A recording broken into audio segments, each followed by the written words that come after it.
Okay, it's a couple minutes after, so let's get started. Thank you everybody for attending today's presentation on how to have a successful PROFINET project. My name is James Powell, and I'm owner and principal engineer of JCOM Automation. And I've been involved in PROFINET since the beginning, and even wrote an introductory level textbook on PROFINET called Catching the Process Field Bus, an Introduction to Profibus and PROFINET. In today's presentation, I'm going to be talking about how to have a successful PROFINET project. And this is based on a lot of learning I've done and projects I've been involved in. And my progress in this topic has been quite steep in the last 3 to 5 years. So even though I've been involved in it for even longer than that. I'm going to first do an introduction to JCOM Automation and Streamline, talk about Ethernet and Profibus, go into a bit of an introduction, and then dive into how to have a successful PROFINET project. So JCOM Automation and Streamline Process Management, we're both distributors for Procentec and Helmholtz in Canada. Streamline's located in Calgary, Alberta, and I'm located in Ontario. So I mainly serve the East. Streamline mainly serves the West, although we both have customers throughout the country. So what is Ethernet? When I say Ethernet, the actual definition is Ethernet is really referring to just the physical layer. How do we get ones and zeros from point A to point B? So if you're at all familiar with the OSI 7-layer model, we're really talking the lower layer and a half is actually what Ethernet is. But the colloquial term Ethernet, when we say, oh, this is, we want to communicate via Ethernet, you're actually talking about a collection of many protocols that ride on that physical layer. And it's a lot of different protocols. Some of them do the same thing. And it's really been designed so that you could remove one protocol and insert another protocol doing the same function. And a good example of this would be TCP and UDP. TCP is Transmission Control Protocol. UDP, User Datagram Protocol. They both do the same thing. You can easily switch from one to the other. And the other aspect of Ethernet, unfortunately, is its acronym city. You have a whole bunch of letters: ARP, DHCP, MAC, QFS, TOS, IGMP, LLDP, a lot of letters. Once you understand what they stand for, everything starts to make sense. But unfortunately, it's a bit of a hump for users coming into, new users coming into this technology. PROFINET is first and foremost 100% switched Ethernet. And it's an Ethernet-based protocol, so it is another one of these Ethernet-based protocols that we were talking about in the previous slide. And it is also, it also uses a lot of those standard protocols as well. You know, as it says here in the second slide, it uses IT standards such as UDP IP. It is also real-time and deterministic. PROFINET was developed from Profibus. So if you're familiar with Profibus, then that's going to really help you going into PROFINET. You know, I like to describe Profibus is like a book with many chapters. There's a chapter called Profi Drive. The book is called Profibus DP. There's a chapter called ProfiSafe, a chapter called Profibus PA. Well, PROFINET is also like a book with many chapters, and it was designed so it could have a chapter called Profi Drive. Profi Drive is for high-speed drive applications. The Profi Drive book in the Profi Drive chapter in the PROFINET book looks an awful lot like the Profi Drive chapter from the Profibus DP book. So, and this is a big advantage because that means all the intellectual work that you did learning about Profibus DP can now be ported over to PROFINET. And PROFINET really builds on the foundations of Profibus. Now, I'm going back to this OSI 7-layer model. If you're taking my training courses, we would dive into the actual model more and explain it, but in very short order, because this is a relatively short presentation. The idea of the OSI 7-layer model is to divide the tasks that make up any communication protocol into a series of steps that build on one another. And so you have the physical layer at the bottom, data link layer, adds information, network layer, transport layer, it goes up. And you build up the packet as you go up. And it's a good way of understanding where these different protocols that make up Ethernet and make up PROFINET fall into. So PROFINET uses, for actual communications, uses this real-time kernel, and it can either be RT, real-time, or IRT. And IRT is isochronous real-time. Isochronous real-time is for very fast or motion control applications, basically, where you have to synchronize a lot of things. IRT makes up a very small percentage of PROFINET applications. The lion's share, 95, 98% of applications. Real time is fast enough, and that's what most people end up using. Now, PROFINET applications also make use of UDP and IP communications as well, and there's a host of other IT applications, SNMP, DHCP, that it has options of using. SMP, Simple Network Management Protocol, is actually a rather important one, and that is utilized definitely by PROFINET. When we're talking about PROFINET, the four main devices that you run into is an I/O controller. That's a PLC, a DCS, distributed control system, programmable logic controller. An I/O supervisor, that's an engineering station. And then an I/O device, that's a slave, an input-output device, or a drive, or some sort of smart device. And a switch ties everything together. Now, there are other industrial Ethernet protocols out there. The market is mainly divided up into three. A third of the market is PROFINET. A third of the market is Ethernet IP. And all the other protocols make up the remaining third. And of that remaining third, the largest is Modbus TCP. And they approach the industrial market differently. Modbus TCP was the first on the market, and it used all, pretty much all the standard Ethernet protocols out there.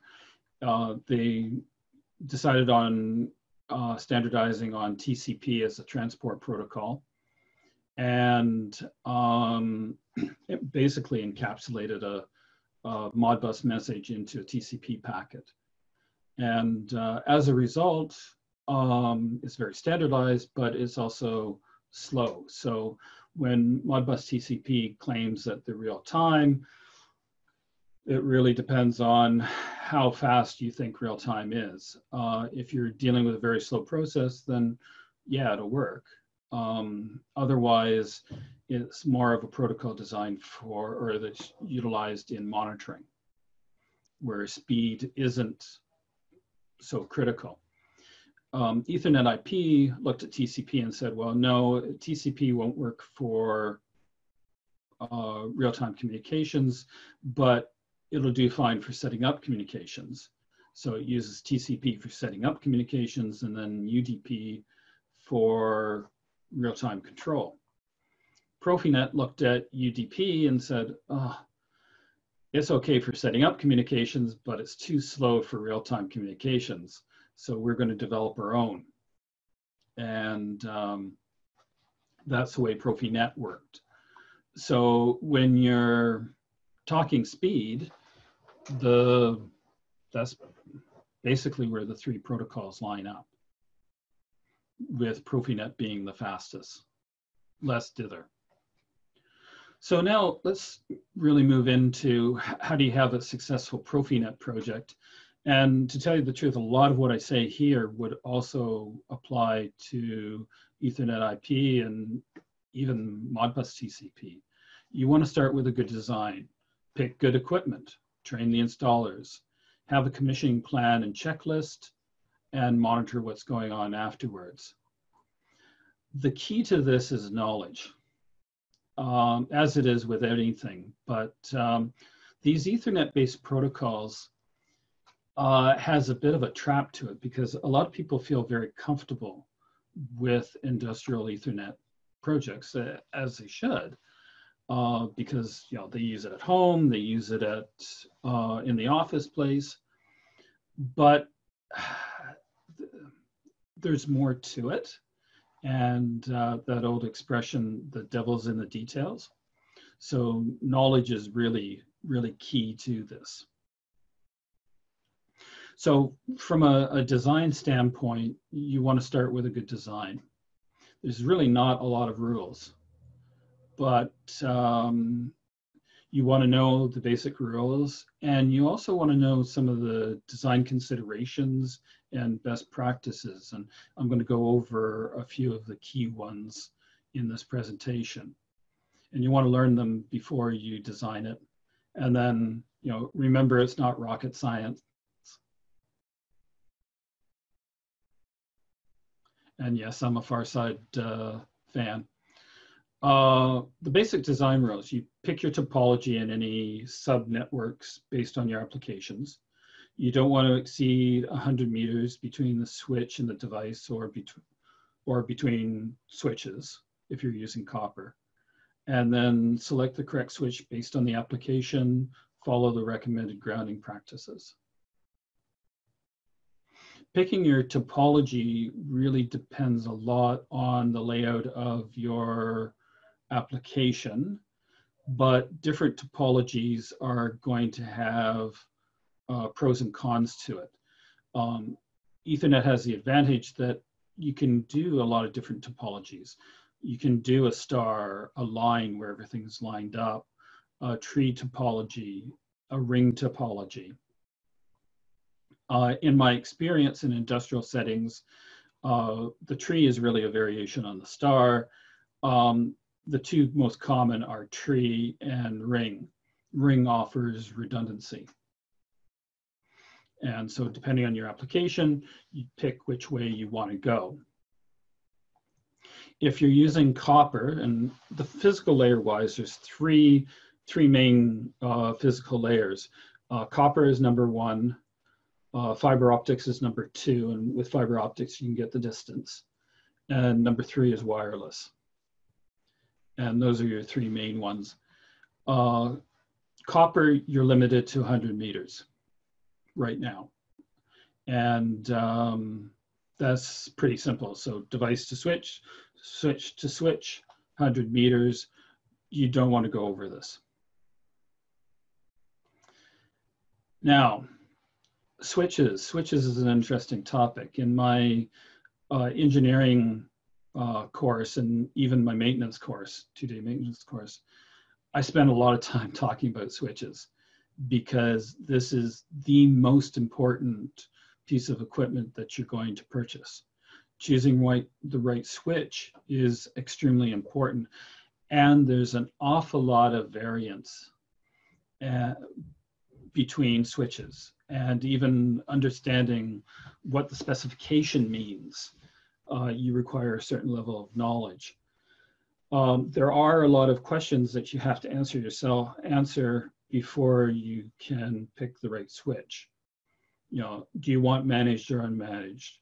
What transmission rates required, number of ports, types of connectors, are you using fiber optics, mounting, enclosure protections, operating temperature ranges, supply voltage. Do you want PROFINET diagnostics? By the way, the answer is yes. Are you using IRT, isochronous real time? That affects it. Do you need redundancy? All these are very important questions. The design best practice is you're going to want to manage switch. So your procurement department is going to want to put in unmanaged switches because they're a lot cheaper. So it's better from an upfront cost point of view, but operations is definitely going to want managed switches because you're going to get a whole lot more diagnostics. And my recommendation is you want to manage PROFINET switch so that you have the built-in PROFINET diagnostics that you can see in your controller, and you want to use this throughout your entire network. And there's a fellow I used to work with, Carl Henning. He was a director of PI North America, and he used to say there's two types of Ethernet customers, those who buy managed switches and those who wish they had. And the sad truth of it is that the people who buy it are, you know, the procurement people at the front. They're all happy because it came in under budget and, oh yeah, we got this going. And then it's the operations who are stuck with these devices that they can't manage very well. So those are the ones who really want the managed switches. Now, something that a lot of people don't think about with Ethernet is the loading of the network. You know, Ethernet's running, industrial Ethernet's typically running at 100 megabits per second. Large packet sizes, 100 megabits per second. That's really, really fast. You can shove a lot of data through these. And industry, you know, an IO rack doesn't use very much. But, you know, as they start to add up, these numbers add up. And if you're using non-PROFINET traffic as well, then that can really add up. So the PI recommendations is you want to keep net load ideally under 20%, but definitely under 50%. Once it goes above 50%, because of the operations of a switch, bad things can happen, namely drop packets. And so it's very important to watch your net load. And if you don't design your network keeping net load in consideration, then you can really run into issues down the road. Now, speaking of issues down the road, what happens if you do have a problem? Where do you plug in? If you're from the Profibus world, you're thinking, oh, I have a piggyback connector on my Profibus DP at the PLC so I can plug my diagnostic equipment in. Well, that's great.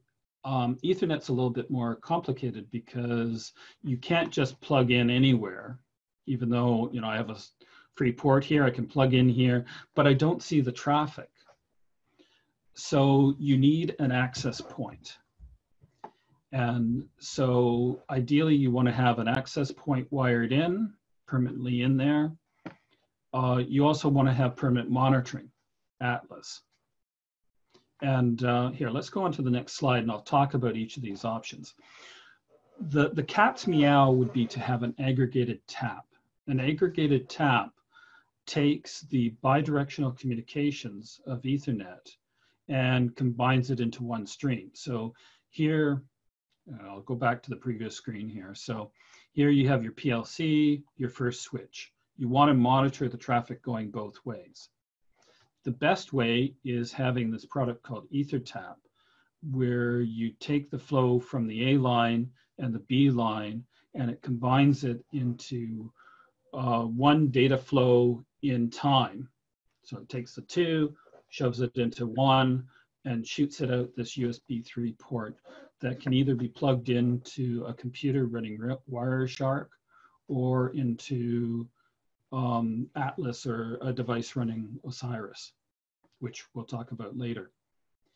And it can be used with either. So an EtherTap is an aggregated tap. So it combines the two traffic flows into one.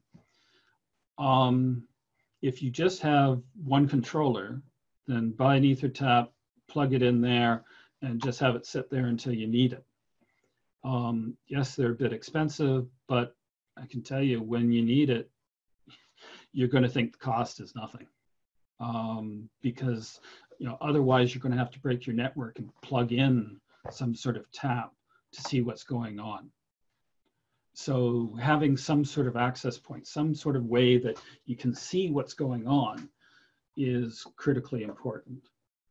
Now, if you have a lot of controllers, then you can get away with having just one EtherTap, one aggregated tap, and installing a lot of ether mirrors with each of your controllers. And this simply mirrors the traffic on the two ports.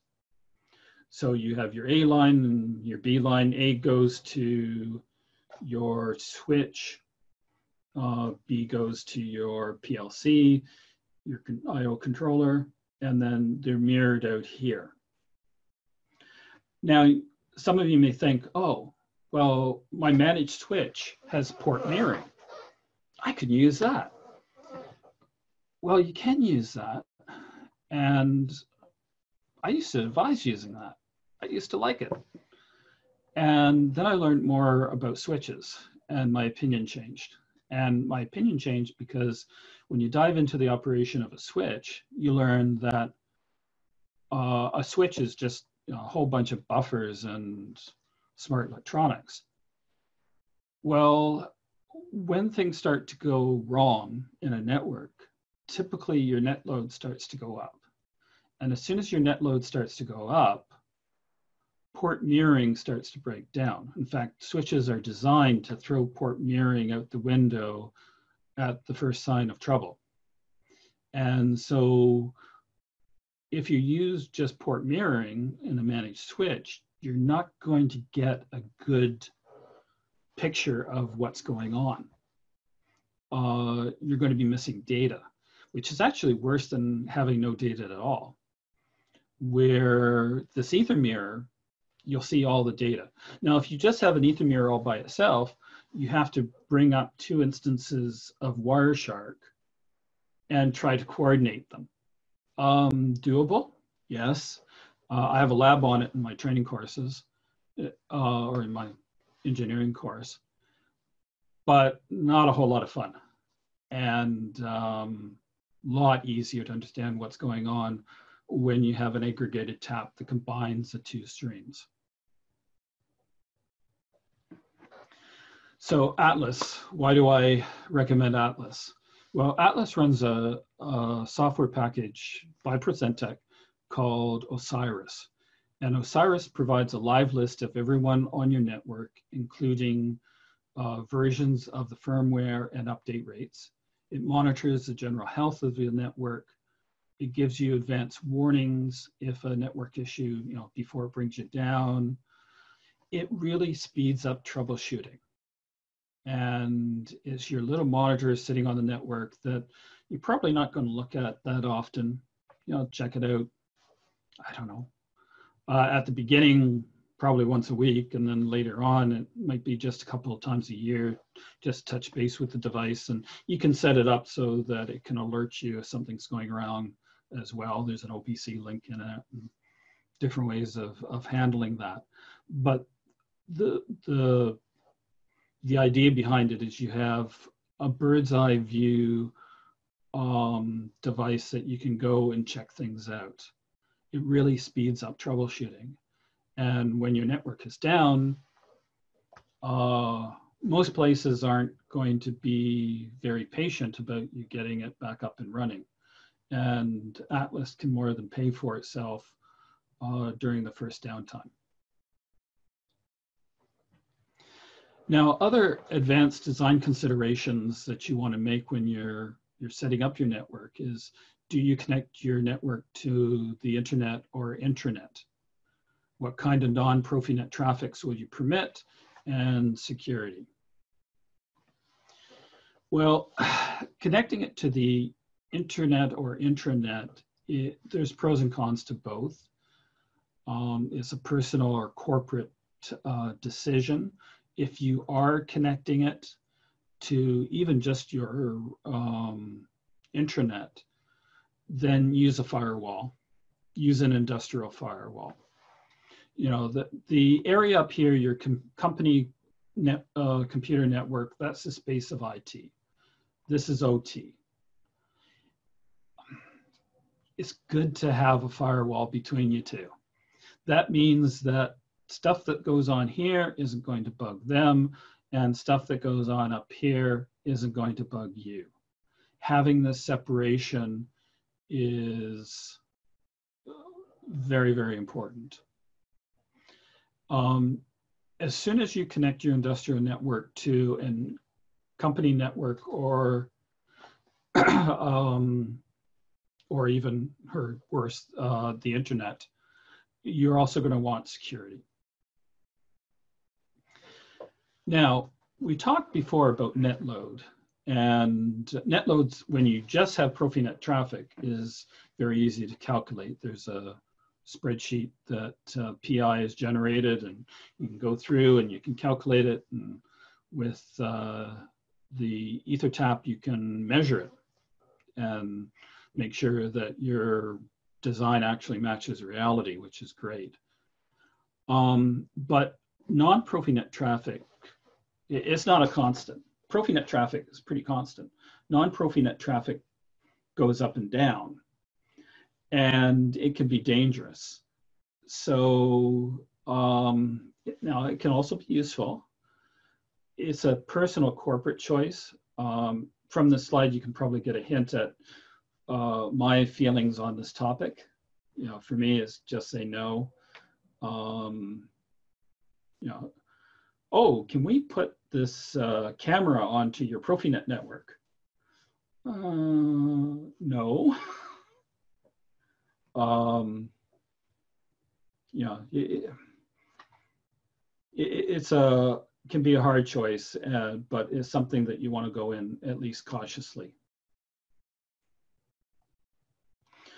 Now, security. This is a huge topic. This is a week-long course. PI does have great guidelines for it already, and there's a lot more coming down the pipe. So I would highly recommend getting this document and reading it through and taking security serious. Now, for designing your network, PI does have great guidelines on designing a network. Here's an order number 8.062. It's available up on the web. It's the design guidelines. Excellent document. Now, when you go to pick your equipment, all equipment must be PI certified, and the certification process has 3 classes of equipment. Class A, Class B, Class C. Class A is introductory, or is the first layer or first level of PROFINET. Is basic. There's a lot of stuff, a lot of PROFINET features that it doesn't support. B is really where you want to be. So ideally, you should have all your devices B or greater. C is really for isochronous real time, but it covers all the functionality of B. So having a device on your network that's capable of isochronous real time is not a problem.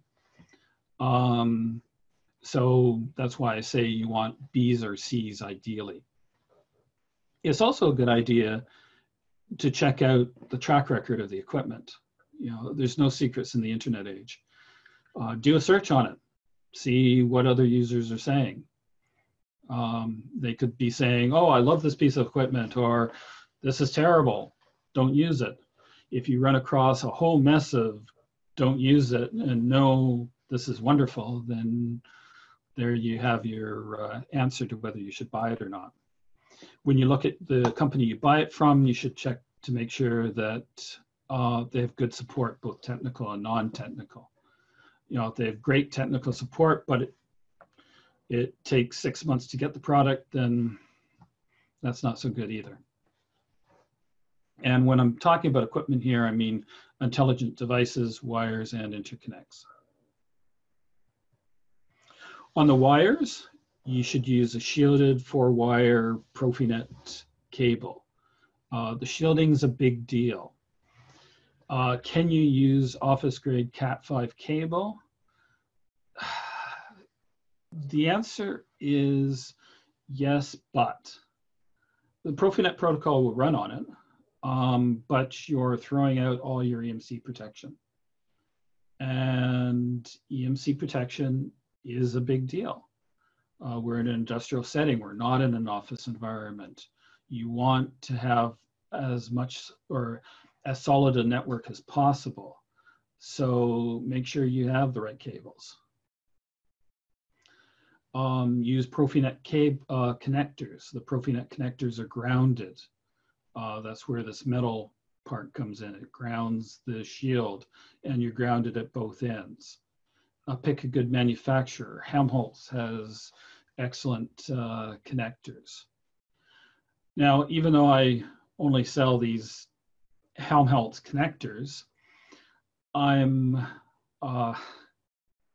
have a preference for pre-made cables.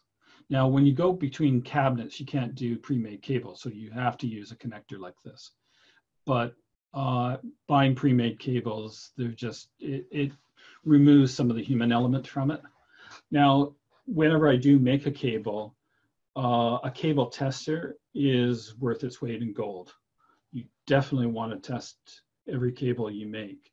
In fact, actually, I would test the pre-made cables as well if I'm doing if I'm doing an installation. You check every cable, you verify the length. This is logged as you're doing the install.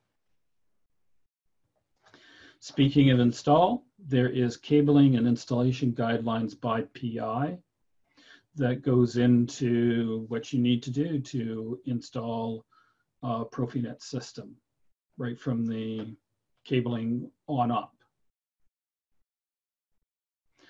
One of the big things that's talked about in these documents is training your installers. You want an educated workforce. And in particular, you want to make sure that they know that this is communication cable. Don't use excessive force pulling it. Don't bend the wires, don't twist the wires. And number one, make sure everybody knows about cable separation. It is not okay to lay your communication cable on top of your 460 volt power cable, or even tie wrap it to your 120 volt power cable. You know, we have guidelines from PI here. They are the older guidelines, by the way, but still, these are the numbers from PI. And more importantly, B here is shown for the Ontario Electrical Safety Code. All the provinces have basically the same numbers. So if you don't do cable separation, not only are you violating PI recommendations, but you're violating your local electrical safety code as well. So very important. The grounding practice for PROFINET is that you want to ground at every point. You ground at the I/O controller, you ground at the switch, and you ground at the I/O devices. And this is in keeping with good EMC protection techniques. There is a good document published by IEC 61000-5-2 that goes into why these methods are recommended. And this is a very good document. There is also EMC training, awareness training available. There's a company in the UK that does it, and JCOM Automation will be doing the same course in a short time. So there is EMC training available as well. You want to follow good commissioning guidelines. So PI, PROFINET has actual commissioning guidelines. One of the few industrial networks that have gone through a detailed guidelines. Now, the steps outlined in this document, which I thought was a brilliant document, to tell you the truth, the steps, what they want you to check out is very, very important. It's also a little hard. So like I was going through and looking at what they wanted to check and thinking, okay, how am I going to do this? This is going to be hours of work at Wireshark. Well, lo and behold, Procentec took these guidelines, and in Osiris, they implemented a software wizard that goes through and checks all these things for you. Absolutely brilliant. Now, Osiris is this troubleshooting monitoring software that will run on three different types of devices. First, it'll run on Atlas, which is meant as a permanent monitoring solution for your network. It'll run on Mercury, which is a handheld tablet that you can use to walk around and troubleshoot different networks. It is also available as software for your laptop.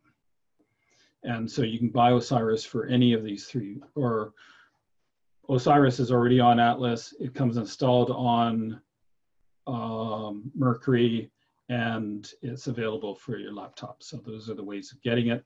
And there's a commissioning wizard for it. The commissioning wizard will go through and double check that there's no double IP addresses. It will look for discarded packets. It will verify that there is no address resolution protocol issues going on. Are the PROFINET device names valid? Are there any firmware differences? What about net load? And PROFINET uses discovery configuration protocol, and it sends out multicast. Well, in an operating system, there shouldn't be any, so it checks for that. All these things are, very important when you're at the final stage of commissioning, and Osiris Commissioning Wizard will go through all of these. And there's also a commissioning wizard for Ethernet IP as well. So just to summarize, you want to start with a good design, pick a good switch, and picking a good switch is vitally important. Remember, switches actually vary quite a bit from device to device. Pick good equipment, including interconnections, train your installers, follow the commissioning plan, and verify and monitor your network. I really like constant monitoring. It's very, very handy from a maintenance standpoint. Like, maintenance people love that feature. So where do I go from here? Well, there is training available. JCOM Automation is a certified PI training center for both Profibus and PROFINET. We have a certified PROFINET network engineering class, which is in combination with a certified PROFINET installers class. It's 5 days. This is aimed at network designers, engineers, lead technologists. We also have a 2-day PROFINET troubleshooting and maintenance class, which is in combination with a certified PROFINET installers class. This is aimed at maintenance people and installers. We do have these available as instructor-led online training. Now, as soon as we put it online, we can't do the certification part. So we have a certified PROFINET network engineering class coming up week after next. What we've done is we've broken it up into 2 parts. The first part is done online, and then later on in late June, when we're hoping that these lockdowns no longer occur, we have the certification part. We've also made it open to users that if they just want the knowledge and they're not interested in being certified, then they just take the instructor-led online part. There is also a very good introductory level book called Catching the Process Field Bus. It's an introduction to Profibus and PROFINET. It's available as a free download from my website, and I was co-author on it. My co-writer, Henry Vandelin, he has a PhD in medieval literature. I'm a PROFINET and Profibus expert. It was a good combination to write an introductory level book. And now Henry and I also share a similar sense of humor. So you'll find a certain dry sense of humor goes through the entire book, as you can see from the cover, because we're talking about a field bus. And in this edition of Catching the Process Field Bus, we've also introduced the PROFINET. So groans are welcome. I'm sure there's a few going on there in the crowd, but it is a good introductory book, and it's available. The second edition is available as a free download. And last but not least, there is expertise located at JCOM Automation and in Streamline. So please feel free to contact us with any of your questions. This webinar I'm going to be turning into a YouTube video and posting on my YouTube channel, The Comms Guy.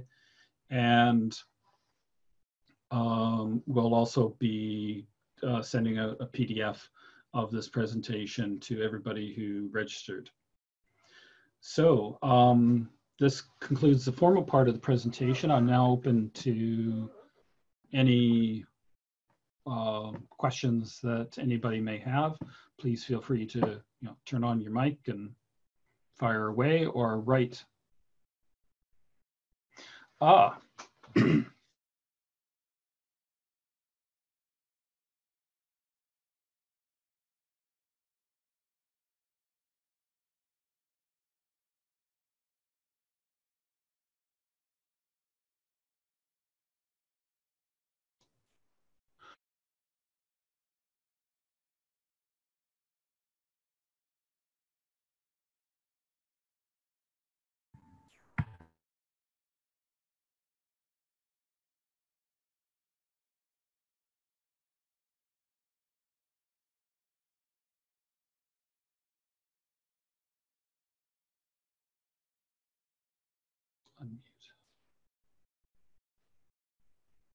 Hello.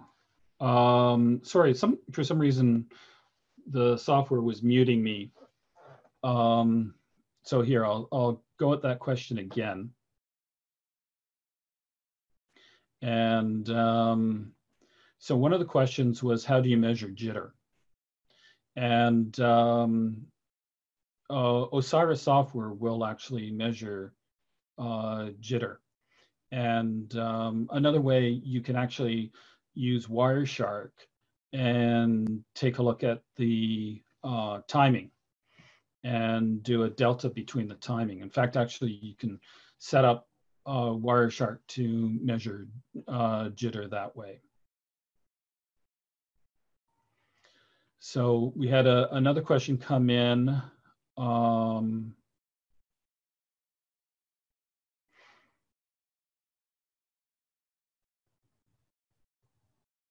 Yeah, we'll have a link to the books in the email because one person had trouble getting to the website. So we'll verify that link. Another question came in on, can we use Cat6a for PROFINET cable? The answer is yes, but you do want the industrialized version of Cat6a, and namely with the shielding. Eric asked, do you have a recommended switch that has good PROFINET diagnostics? And the answer to that is yes. I'm a Helmholtz distributor, and they have small but very powerful and easy to use switches that are excellent, and they come fully PROFINET certified with the PROFINET diagnostics. And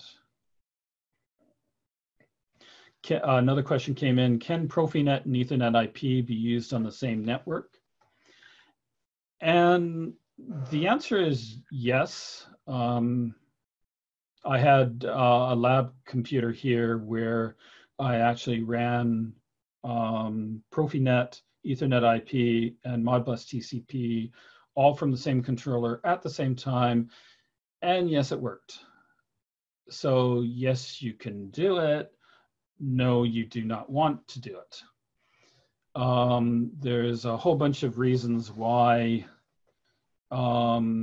it's not the best idea. Namely, it's NetFlow. You know, if you have one controller with PROFINET, another controller with Ethernet IP, it's better to divide them up into separate segments from a NetFlow standpoint. Now, if you're doing a very small network, then you can get away with that. But as systems grow, ideally, you probably want to divide them up into separate segments anyways. And particularly Ethernet IP. Ethernet IP can use broadcast messages. So the first rev of Ethernet IP had all I/O traffic for implicit messaging done using broadcast messages. And if you weren't using the right type of switch, then that just generated a whole lot of traffic for everybody and really upping your net load. Now, they later on introduced point-to-point, and they really pushed point-to-point for I/O for implicit messaging now. So, you know, it's something that you want to watch out for. And, oh, here was a question. Do you find a switch that measures current on the shield adds any value in an industrial Ethernet network? Cool question. I haven't seen a switch that will measure shield current on the shield. That would add value in an industrial Ethernet network. So Kyle, if you could let me know what switch does that, I'd greatly appreciate it because that is pretty cool. And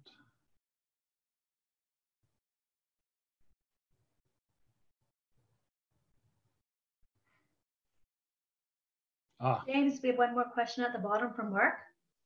He wanted to know if you had any comment on bonded pair cable. Okay.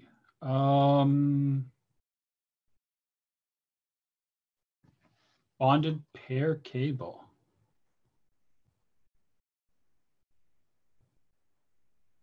Okay, I'm not totally sure on what bonded pair cable is.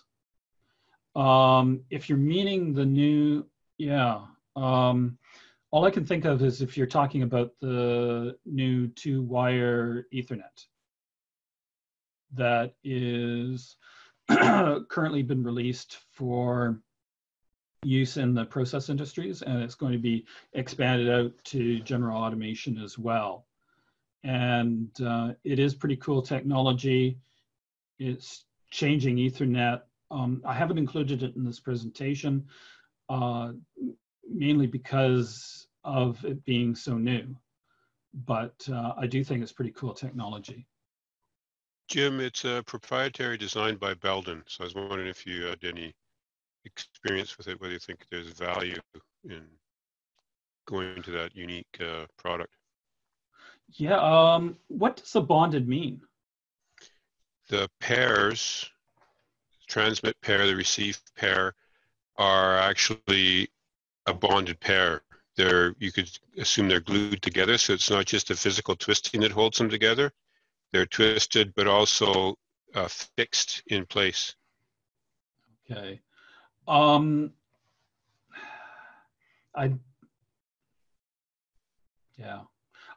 guess I don't really know, Mark. Thank you for letting me know about that. I didn't know that.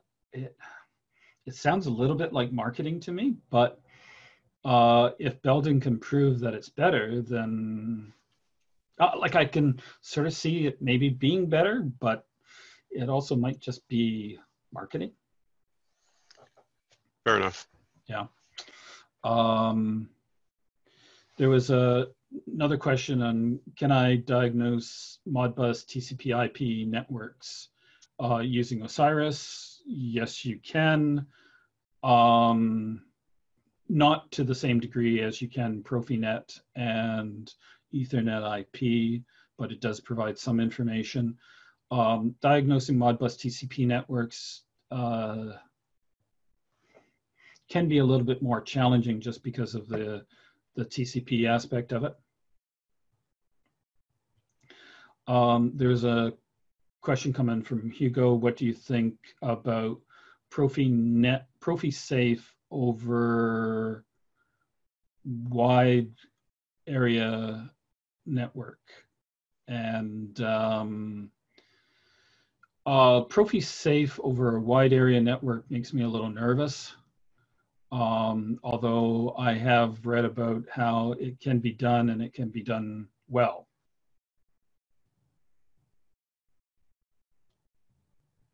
Kyle brought up the fact that Indusol offers switches that can measure shield current. And that sounds actually very interesting.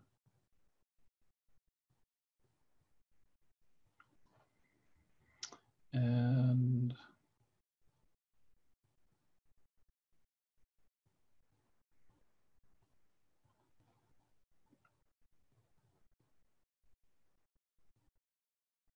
one question was what sort of impact we might face if we mix and match switches. That is also a very good question, and it's one that I'm not sure about. Most sites standardize on one type of switch that I've been into.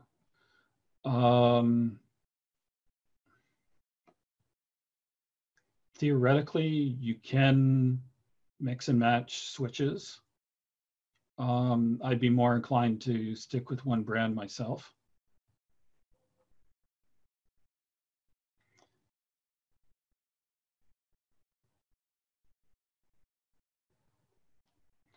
And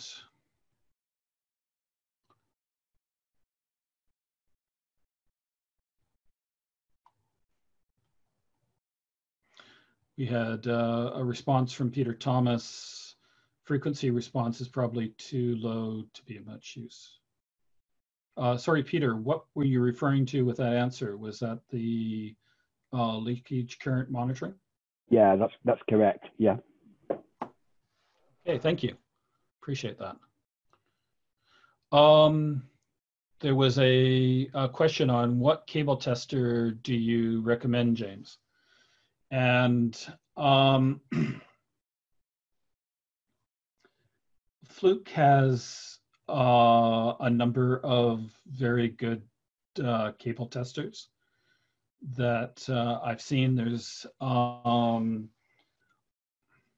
a basic one that I've used that just measures whether the lines are okay and also gives a distance calculation. So I'd probably stick with Fluke on that. And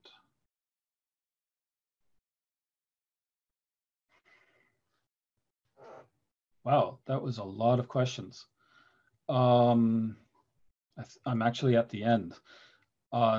If I missed any, please unmute yourself and speak up.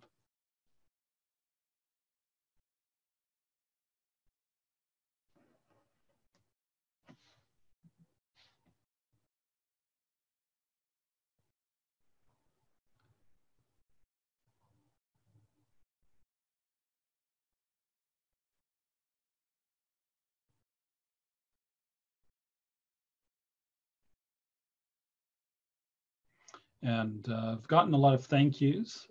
Thank you very much for attending. And I'm glad a lot of people have found this a valuable presentation. I've enjoyed giving it.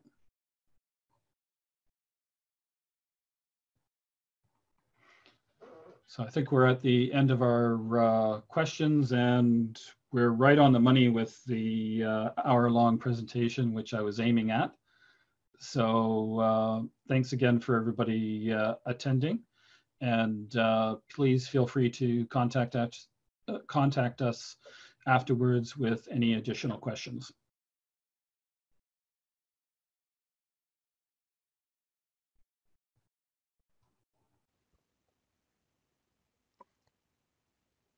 Today's video has been presented by JCOM Automation Incorporated. For more information about our products or our training courses, please see www.jcomautomation.ca. Thank you again for your time and attention. My name is James Powell. Bye.